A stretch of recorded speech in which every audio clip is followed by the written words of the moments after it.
मनुष्य का शरीर जब देहांत हो जाता है वो पंचतत्व में विलीन हो जाता है, जड़ शरीर। परंतु सूक्ष्म शरीर जो है, मन बुद्धि अहंकार का शरीर जो है, जिस अहंकार के कारण भगवान संकुचित होकर के स्वभोग की इच्छा किया तब में इस ब्रह्मांड में हम आए। तदुपरांत उस भोग को करने के लिए बुद्धि लगाए और मन विविध प्रकार की संरचनाएं करने लगा। इसी आधार पर कभी मनुष्य, कभी पशु, कभी देवता, कभी पक्षी, कभी सर्प, कभी कीट पतंग, कभी वृक्ष आदि होते होते 84 लाख जीव योनि में जीव यात्रा करता है। परंतु सौभाग्य क्रम में जब चतुर्लक्षणी मानव 4 लाख जो मानव योनि है, 4 लाख प्रकार की, जिसमें देवता, यक्ष, किन्नर, चारण, सिद्ध आदि द्विपदीय मनुष्य हैं, जिनमें से भूलोक के निवास करने वाले मनुष्य भी अन्यतम है। तो वे अपने कर्मों के आधार पर मृत्यु के उपरांत एक गति को प्राप्त करते हैं, उपकार करते हैं, पुण्य करते हैं, स्वर्ग जाते हैं, परोपकार स्वर्ग गया, और पर पीड़ा पर पीड़ा देते हैं वो नरक जाते हैं। ऊर्ध्वं गच्छन्ति सत्त्वसा, मध्यं तिष्ठन्ति राजसा, जघन्यकृतकर्मश्च अधो गच्छन्ति तामसा। तो ऊर्ध्व को सात्विक लोग जाते हैं, मध्यम तिष्ठन्ति राजसा, बीच में राजसिक लोग रह जाते हैं, और जघन्य वृत्त कर्म करके, निंदित पाप कर्म करके अधो गच्छन्ति तामसा। तामस श्रेणी के जो द्विपदीय मनुष्य हैं, वे उनकी निम्नगामी होता है, अर्थात वे नरक जाते हैं। आज की कलिकाल की संसार की जो प्रकार भेद है, जिस क्रम में वो की फुट करके भरा हुआ है इस जगत में, तद आधार पर यह अनुमान लगाया जा सकता है कि अधिकतर लोग ही नरक जाते हैं, अधिकतर लोग पाप करते हैं इसलिए नरक जाते हैं। पुण्य की गठरी बहुत कम है, इसी कारण स्वर्ग लोग आदि जा नहीं पाते हैं। यत्किंचित जो उपकार करते हैं, कलिकाल में लिखा गया, स्कूल करना, कॉलेज करना, या विद्यालय करना, या मेडिकल करना, ये सब स्वार्थ सिद्धि के क्रम में करते हैं, यह उपकार के क्रम में नहीं करते। इसमें बिजनेस पॉलिसी चल रहा है। तो अधिकतर श्रेणी के लोग नरक जाते हैं, चाहे इस कलिकाल की अवधि को विचार किया जाए या अतीतों की लोगों की आचार विचार को विचार किया जाए। पद्म पुराण में नारद मुनि कहते हैं कि ये कलिकाल में इस स्तर में, जबकि व्यावहारिकता में इतना पाप था नहीं, तब भी बोलते अस्पृश्य अनमोल किया, ये देखने लायक नहीं है और ये स्पर्श लायक नहीं है। तो आज की स्थिति का क्या अनुमान किया जाए? तो उस आधार पर जीव नरक जाता है। क्रिया शक्ति के देवता यमराज हैं, शनिदेव हैं, दंड विधान करते हैं, और शनिदेव जो है जीवित अवस्था में दंड विधान करते हैं। जीवित अवस्था में हमको जितना भी दंड मिलता है वो यमराज के द्वारा प्रेरित नहीं होता है। शनिदेव जो है दंडधारी है, और यमराज मृत्यु के उपरांत जो दंड है वो कौन देता है? यमराज। तो जीवित रहते हुए जो देते हैं दंड, वैसे अन्य देवताएं भी देते हैं, लेकिन विशेष रूप से शनिदेव का वो डिपार्टमेंट क्रिया शक्तियों का अधिकारी का देवता है। तद आधार पर जो मृत्यु हो जाता है, जीवात्मा का जो शरीर है पंचतत्व में विलीन हो जाता है, एवं जो सूक्ष्म शरीर है मन बुद्धि अहंकार का शरीर अगर पुण्य किया होगा तो स्वर्ग आदि लोग जाता है। ऊर्ध्वं गच्छन्ति, केवल स्वर्ग नहीं, अन्य लोग, जनलोक, लोक, कपलोक से लेकर के ब्रह्मलोक पर्यंत ये ऊर्ध्व लोक में जा सकता है। या तद आधार पर कुछ कर्म किया होगा जो भगवान के द्वारा अनुग्रहित लोग, जैसे सुतल आदि लोग, वहां पे पापी लोग नहीं जाते हैं। जैसे प्रहलाद महाराज हैं, बलि महाराज हैं, वे सुतल लोग के अधिवासी हैं। निम्न ऊर्ध्व माने अधो गच्छन्ति तामसा का अर्थ नरक लोग, पाताल आदि लोग, पाप लोग का स्थान यह भी नहीं कहना अनुचित है, क्योंकि नाग रहते हैं, विशेष लोग वहाँ पे भी रहते हैं, केवल असुर आदि नहीं रहते हैं। तो वहाँ पे उनका वैभव भी बहुत विशाल है और अनुमान से परे। परंतु जो नरक जो किया गया है, पितृलोक के क्रम में नरक जो व्यवस्था किया गया है, वो पापियों के लिए दिया गया है। अधिकतर पाप कर्म करते हैं कलिकाल में और इसी आधार पर हम सोच सकते हैं कि नरक जाते हैं। तो ये दंड विधान किया गया है कृपा के लिए, क्योंकि संसार का दंड विधान है, ये भी एक प्रकार का कृपा है। तो नरक आदि जब जाते हैं तो प्रायश्चित करते हैं कि हाँ तुमने ये पाप किया था इसलिए तुम ये दंड पा रहे हो। तदुपरांत कई समय तक इस जगत का जो स्थिति है, तो वहां पर भी लटकते रहते हैं जब तक अनुकूल वह समय नहीं आ जाता, तब तक वे प्रवेश नहीं कर पाते माता के गर्भ में या पुरुष के वीर्य में, जिसके द्वारा वह जन्म ले या कोई पशु पक्षी योनि में। तो तब तक वो पितृलोक में रहते हैं। तो यहाँ पे जब जीव का मृत्यु हो जाता है, किसी भी मनुष्य का, चाहे देवता का या ब्रह्मा का भी, ब्रह्मलोक के अधिवासी का, जैसे ब्रह्मा का तो पतन नहीं होता है, परंतु फिर भी ब्रह्मलोक के अधिवासी पर्यंत या पाताल के कई लोग हैं, अर्थात 14 भुवन के जितने प्राणी हैं, मृत्यु होने के उपरांत उनको सूक्ष्म शरीर प्राप्त होता है। वैसे सूक्ष्म शरीर तो क्या है? मानवनीय अहंकार। तत्सहित अगर ऊर्ध्व लोक जाता है तो एक भोग का शरीर प्राप्त होता है, जिसमें पर्याप्त भोग कर सके। इस जगत में मनुष्य अगर आहार निद्रा भयभीत करेगा एक स्तर में थक जाएगा, लेकिन देव आदि लोक में जब आहार निद्रा भयभीत करता है उस स्तर में थकता नहीं, बहुत लंबा समय तक वो भोग कर सकता है। तो भोग का शरीर प्राप्त होता है पुण्य कर्म के कारण, अर्थात दूसरों के भोगों में आपने सहायता किया, इसलिए आपको उपकार किया। उपकार का अर्थ है कि दूसरों के भोगों में आप सहायता, किसी को कपड़ा दे दिया तो उसका भोग हुआ, किसी को खाना दे दिया तो उसका भोग हुआ, किसी का बीमारी था उसको ठीक कर दिया, किसी का बीमारी था उसको ठीक कर दिया तो वो अच्छे से भोग करेगा। कोई पढ़ाई लिखाई नहीं कर पा रहा है, उसको स्कूल को कर दिया, और पढ़ाई लिखाई तो करेगा, नौकरी करेगा, चाकरी करेगा, पैसा लाएगा और भोग करेगा, खड़ा हो जाओ, भोग करेगा। तो इसलिए ये भोग के निमित्त सहायता किया, इसलिए तुम भोग के लोग को प्राप्त हो। स्वर्ग जाना कोई बड़ी बात नहीं है या कोई प्रशंसनीय कर्म नहीं है। तो इसलिए और खिने पुण्य मर्त्य लोक में जब पुण्य क्षय हो जाए तब मर्त्य लोक में हम गिरेंगे या वहां से डायरेक्ट नरक आदि जा सकते हैं। और जो पाप कर्म करते हैं वो दंड पाते हैं कहाँ? नरक। तो उनके लिए शरीर मिलता है वो यातना से। मनुष्य यहाँ से मृत्यु के उपरांत, यहाँ मैंने कोई भी लोग मृत्यु के उपरांत जो नरक की यात्रा करता है, इसको गुरु महाराज कहते हैं कि 7 मिनट उसको लगता है। भूलोक से नरक की जो दूरी है वो 99 लाख योजन है, और 99 लाख योजन को पार करने के लिए 7 मिनट लगता है। तक घसीटते हुए 3 यमदूत जो है वो लेके जाते हैं उसको। पितृलोक की गणना के अनुसार वहां तक पहुंचने में 1 साल लगता है, यहाँ के गणना के अनुसार 7 मिनट लगता है। 7 तो पितृलोक में जो अवधि है वो स्लो है, जैसे स्वर्ग में बहुत ज्यादा है। वहां का 1 मिनट पार करने के लिए यहाँ एक मुहूर्त यहाँ का 28 मिनट है। कहाँ का वो और गणना है?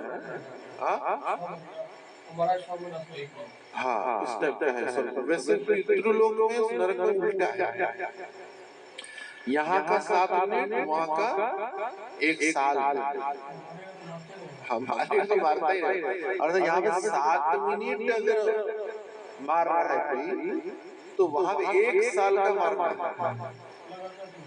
माने क्योंकि यातना स्थान है ना, यातना लोक, तो उस जीवात्मा को मनोमध्य अहंकार के शरीर के से यातना, और जाते वक्त 7 मिनट में कोई कुत्ता नोच रहा है, कोई शेर खा जा रहा है, कोई तब बालों में घसीटते हुए रेंगते हुए ले जा रहा है। तो उसको लेके जा रहे हैं, इस प्रकार यातना देते हुए लेके जा रहे हैं। लेकिन इस सब का अर्थ, दंड विधान का अर्थ कृपा ही है, जिसके द्वारा प्रायश्चित, वहां पे तो प्रायश्चित करने का अवसर प्राप्त होता है। तो कर्मों के फल के आधार पर यमराज जी और 7 मिनट में भी लंबा क्यों रहता है?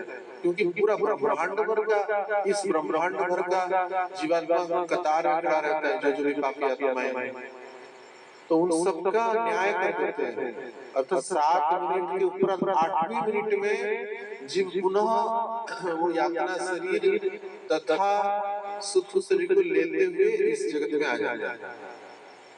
अर्थात 13 दिन पर्यंत तो यमराज जी पहले डिसाइड करते हैं तुम्हारा ये दंड है। हाँ, उसके उपरांत यमराज जी की कृपा हुआ ना, द्वादश महाजन है, भक्त हैं, तो सोचते हैं कि शायद इसके परिजन, क्योंकि अभी इसके हाथ पर कर्म करने का कोई माने पॉसिबिलिटी है नहीं।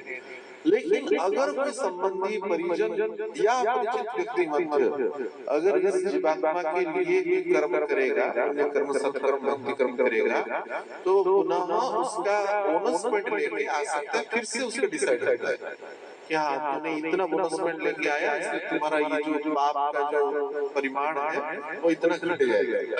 या हो सकता है इतना बोनस पॉइंट लेके आया कि नरक से उद्धार होकर भगवत धाम में जा सकता है।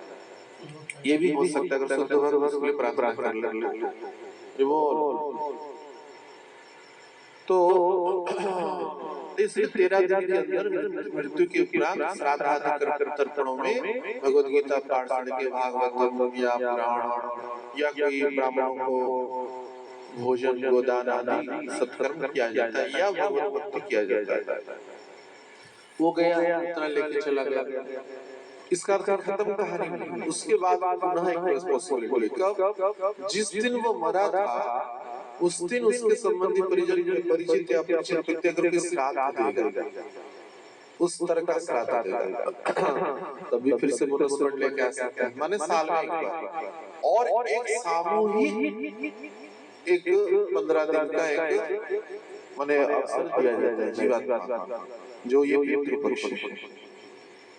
ये 15 दिन के अंदर उसका मृत्यु तिथि आए ना आए, 15 दिन के अंदर ब्रह्मांड में जितने भी पापी जीवात्माएं मरे हैं और नरक में या पितृलोक में लटक रहे हैं, कष्ट पा रहे हैं, उनके लिए उन जीवात्माओं को एक स्वर्णिम अवसर यहाँ पे 15 दिन सालों में एक बार प्रदान किया जाता है, जिसको कहते हैं पितृपक्ष। तो पितृपक्ष आश्विन माह के प्रतिपदा से लेकर के अमावस्या अर्थात महालय अमावस्या पर्यंत रहता है, जिसमें महालय अमावस्या काली पूजा होता है, उसी क्रम में यह 15 दिन की तिथि रहता है। तो इसलिए विशेष करके गृहस्थ आश्रम में जो है इनका कर्म बंधन है, पितृ पुरुष के ऋणी है, तो उनके निमित्त पितृपक्ष या जो ब्रह्मचारी है नहीं, ब्रह्मचारी भी एक दो प्रकार का ब्रह्मचारी, विरक्त ब्रह्मचारी और आगंतुक गृहस्थ ब्रह्मचारी, माने जो आगे चलकर गृहस्थ होगा, विवाह करेगा, और जो विरक्त ले गया अर्थात संन्यास वस्त्र ले लिया, वो ब्रह्मचारी वाला संन्यास, जो विरक्त आश्रम में। तो जो विरक्त आश्रम में है विशेष करके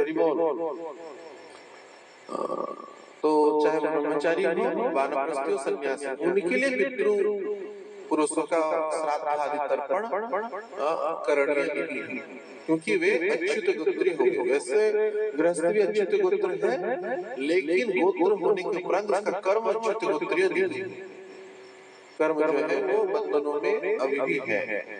तो विरक्त आश्रम के भक्त के लिए पितृ पक्ष में यह कर्म करना अनुचित है।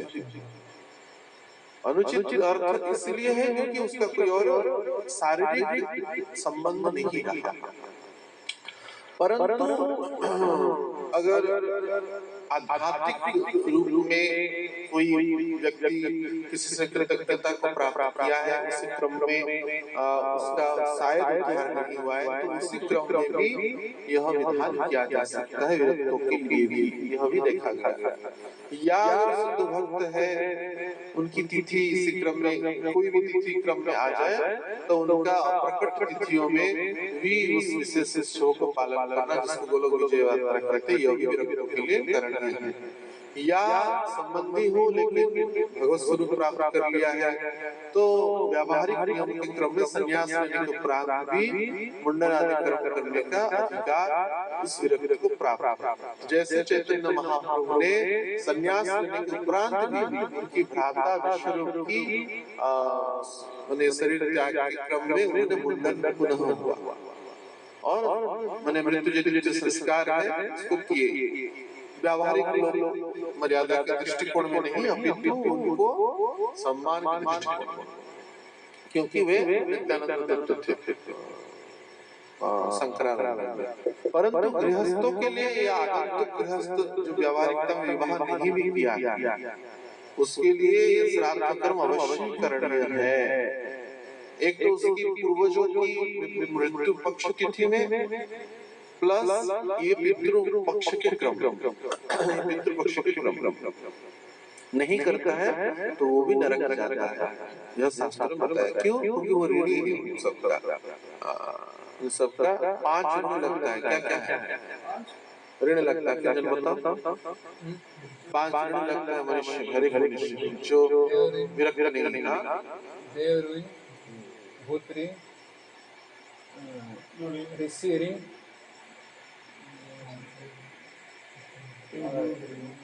पितर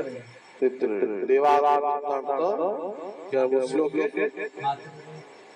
मातृ पितृ एक ही है, पितृ ऋण माता का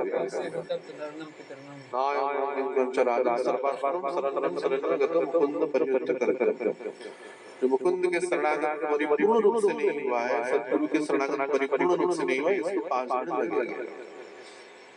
तो इसलिए उन भक्तों को या चाहे भक्त हो या भक्त हो या कर्मी हो, मनुष्य मात्र को ही पितृ श्राद्ध करना अत्यंत आवश्यक है, केवल विरक्त आश्रम के भक्तों को छोड़। श्राद्ध तर्पण के क्रम में पूर्वजों के निमित्त श्राद्ध तर्पण करना, पवित्र नदियों में उनके लिए पिंडदान करना, ब्राह्मणों को, शुद्ध भक्त वैष्णवों को प्रसाद खवाना या अन्य कोई दान आदि करना या अन्य सूत्रों को प्रतिपादन शास्त्रों में विशेष रूप से किया गया, नहीं तो वो दंडनीय कर्म होता है लोगों के लिए। देखा गया जहाँ पे असंभव वृद्धि हो, कुछ नहीं तो जैसे माता सीता ने बालू से पिंडदान किया, क्योंकि उनके पास था ही नहीं, क्या दान है, वो तो वनवास में थे, तो उन्होंने बालू का पिंडदान किया दशरथ महाराज को। तो दशरथ महाराज ने स्वयं आकर के वो लेके गए गया पे कौन सा नदी हुआ? फल्गु नदी। तो उसका साक्ष्य नहीं दिया, वो माता ने साक्ष्य नहीं दिया, ब्राह्मण ने साक्ष्य नहीं दिया और फल्गु नदी ने साक्ष्य नहीं दिया, तो उनको श्राप दिया। फल्गु नदी को सूख जाने का श्राप दिया, लेकिन अंदर वो प्रवाहित होते हैं। अभी भी फल्गु नदी को खुदाई करेंगे तो उसके अंदर से पानी निकलता है, ऊपर पूरा ड्राई है, अभी गया में जाएगा ये चमत्कार। और वो माता परम पवित्र भगवत स्वरूप है, लेकिन उनका उच्चिष्ट को करना नहीं, अगर उच्चिष्ट लग गया तो उसमें दोष लग जाता है। तो गौमाता का उच्चिष्ट ना मनुष्य ले सकता है ना भगवत सेवा के निमित्त, तो उनकी उच्चिष्ट को श्राप दे दी कौन सीता माता। और ब्राह्मणों को बोले वो तुम सब भीख मांगता रहे, कितना भी मिल जाए तुम भीख मांगते रहो, लोभ का खत्म नहीं होगा। और किसी को और कोई नहीं, हाँ तुलसी जी को श्राप बता नहीं स्मरण, 3 जन से मुझे स्मरण नहीं आ रहा है, लेकिन तीनों का स्मरण आ रहा है। और किसी ने एक साक्ष्य दिया, उसको भी उन्होंने विशेष वरदान दिया था, वो स्मरण नहीं, उन्होंने साक्ष्य दिया वो स्मरण नहीं आ रहा है। कौवा ने साक्ष्य दिया, कौवा ने साक्ष्य दिया, तो उन्होंने बोला कि पितरों का पिंड जो तुम्हारे माध्यम से उनको प्राप्त होगा। तो हाँ, तो जयंती के क्रम में भी मिला था, इसी क्रम में मिला था। तो इसलिए पितृ पुरुषों का श्राद्ध तर्पण आदि विशेष करके गृहस्थ आश्रम में जो है या गृहस्थ आश्रम में जाने वाले हैं, पुरुषों महिलाओं सबको इसको करना चाहिए। और उस सूत्र में उन पितरों की कृपा उनके उद्धार का क्रम में एक अभिनय प्रयास शास्त्रों में जो वर्णन किया गया है वो किया गया है। यद्यपि यह सत्य है जो तथाकथित भक्त होने के बाद होता है, चारि वैष्णव चारि वैष्णव 13 गला वैष्णव है सब 12 13 गला वैष्णव है सब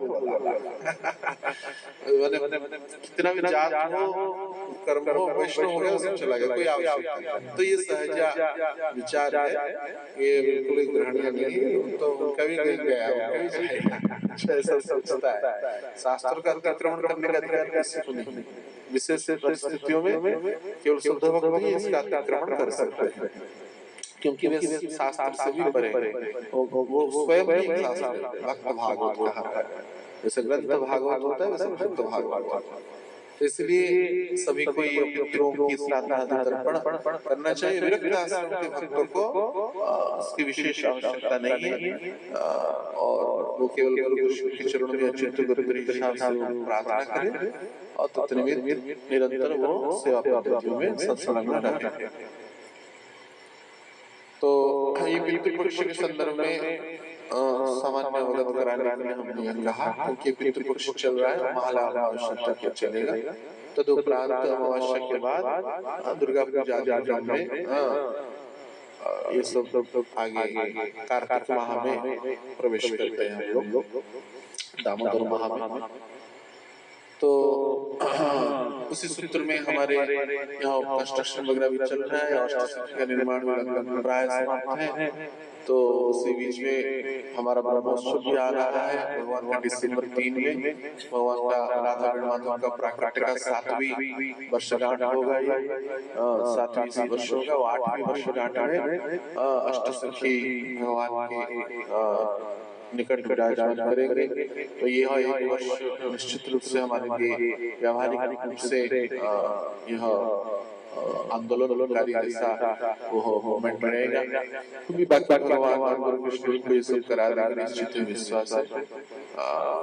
तो उस सूत्र में कार्तिक माह से पहले भी अष्टसखी लाने के लिए जाना पड़ेगा जयपुर, और इसी बीच में छतरी 2 दिन के अंदर डलने वाला है भगवान का। तो सब भक्त आनंद से, इच्छा से, श्रद्धा से एवं विकार अपराध हुए सेवा करने का प्रयास करेंगे। अष्टसखी जी के लिए मैं प्रार्थना करते हैं। श्री राधा माधव के प्रति विधान के लिए जयपुर में श्री अष्टसखी विग्रह का निर्माण चल रहा है। वे अष्टसखी भगवान के प्रकट हो एवं अनंत काल तक हम सब पे कृपा विधान करें। तत्व 3 बार हरे कृष्ण महामंत्र के द्वारा प्रार्थना करें। हरे कृष्णा कृष्णा कृष्णा कृष्णा